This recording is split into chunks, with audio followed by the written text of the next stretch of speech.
Hey guys, welcome back to Fantasy Tipped. Julian here for another Drops episode. This one for week 11.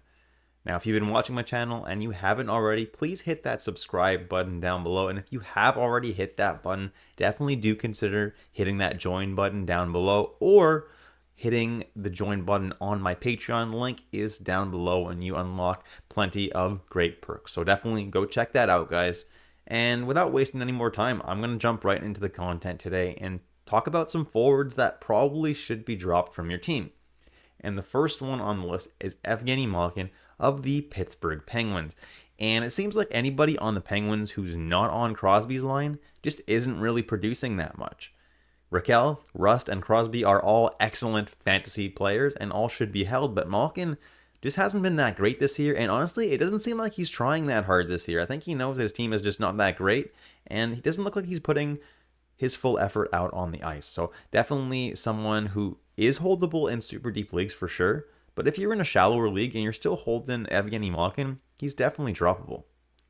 Next is Uri Slafkovsky, and this one kind of hurts to say because I was very, very high on Slafkovsky at the beginning of the year. But ever since he was taken off of Suzuki's line with Caulfield at the beginning of the year, he just hasn't been producing quite the same.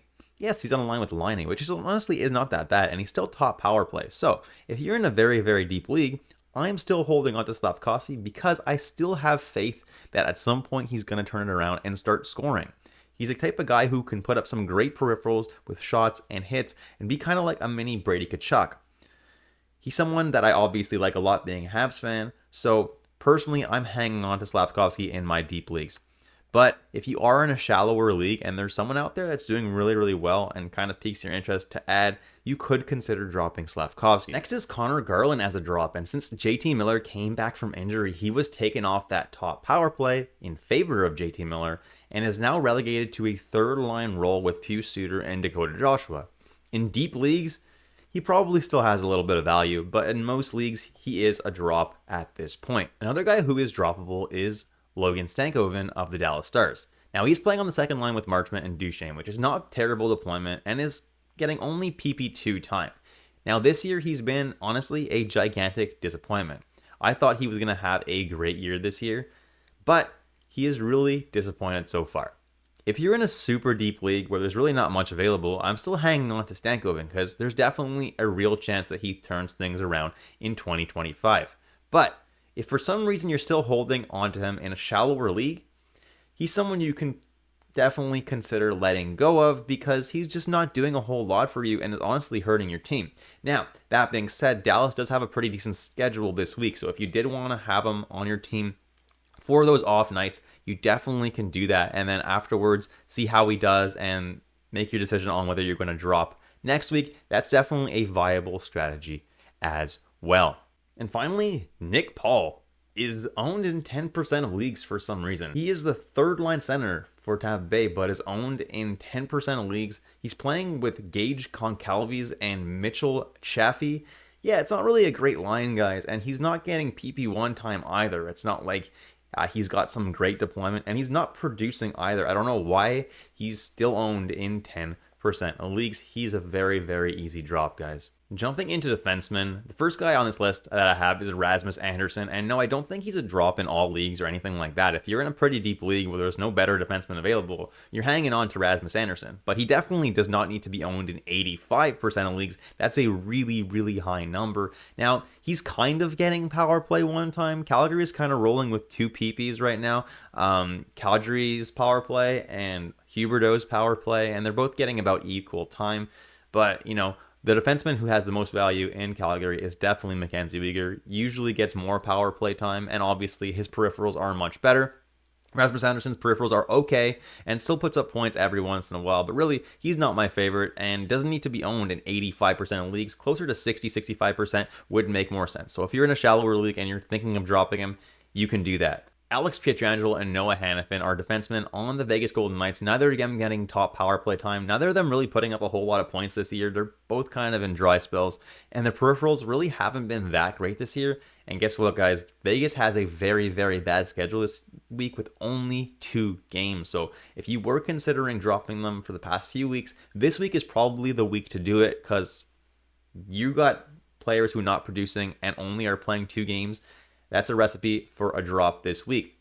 Mattias Ekholm, someone who can be dropped in more leagues as well. He's owned in 73% of leagues, and I actually like Mattias Ekholm. So if you own him in a deeper league, you're holding on to him. His peripherals are somewhat decent, and he puts up points every once in a while, but it's not like he's a power play 1 defenseman or anything like that. He doesn't need to be owned in 73% of leagues. Closer to 50% would make a lot more sense. Personally, I actually prefer Darnell Nurse fantasy-wise to Mattias Ekholm because Nurse at least puts up more peripherals, and even the points are about as frequent. So he is my preference out of the 2 of them. And finally, Brady Shea just hasn't been very good this year. I didn't have very high expectations for him, and Nashville's been terrible. So Brady Shea is a very, very easy drop. Not a lot of points, not a lot of peripherals.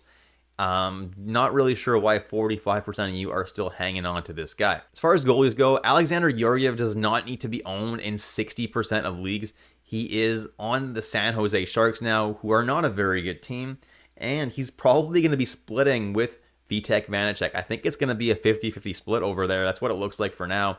And honestly, that makes sense because Georgiev should not be starting more than that. In my opinion, he's not a great goalie. So that's pretty much my thought on that. Definitely shouldn't be owned in 60% of leagues. If you're in a deep league and you need a goalie who's getting starts, for sure keep Alexander Georgiev. But if you're in a shallower one where there's other goalies getting more starts available, definitely droppable. Ilya Samsonov of the Vegas Golden Knights, 48% rostered, has not been getting starts. Hill has started 3 games in a row, and yes, in the last game he didn't play all that well, so it is possible that Samsonov gets the next game.